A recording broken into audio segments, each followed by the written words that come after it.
Libo-libong pasahero ang inaasahang daragsa sa mga pantalan para sa Holy Week at sa Manila North Port, fully booked na raw ang mga biyahe.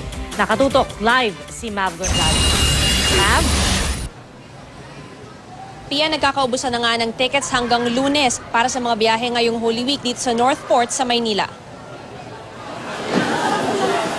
Naubusan na ng ticket pauwing Cebu ang mga kasama ni Lorna. Kaya naman kahit bukas pa ang biyahe nila, nasa Northport Passenger Terminal na sila sa Maynila para magbaka sakaling makasakay pa. Pagdating ko doon, wala na palang ang bata, wala nang fully booked na siya.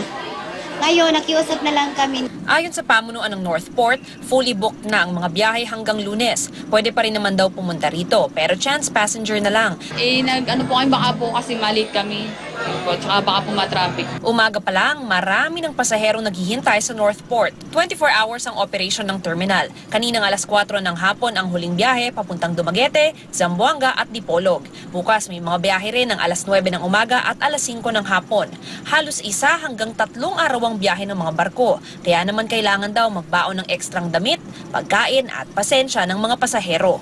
Pinaigting naman ng seguridad sa Batangas Port bilang paghahanda sa libo-libong pasaherong inaasahang daragsa rito sa Semana Santa. Gaya ng mga nagdaang taon, lahat ng mga pasahero kailangang dumaan sa security check. Bawal magdala ng mga patalim at ng mga bagay na madaling magliyab. Todo higpit din ng Coast Guard sa overloading. Magdaragdag naman ng mga barko ang iba't ibang kumpanya ng mga roro para sa mga magbabakasyon sa Boracay. Pia, kung meron namang concerns yung mga pasahero natin, pwede silang tumawag sa Oplan Ligtas Biyahe sa hotline na 027890. Paalala naman nga, bukod dun sa mga ipinagbabawal na bagay na idalhin dun sa barko, kung meron po kayong itatransfer o ibabiyahe na mga halaman o hayop, kailangan nyo po kumuha ng mga kaukulang permit para rito. Pia?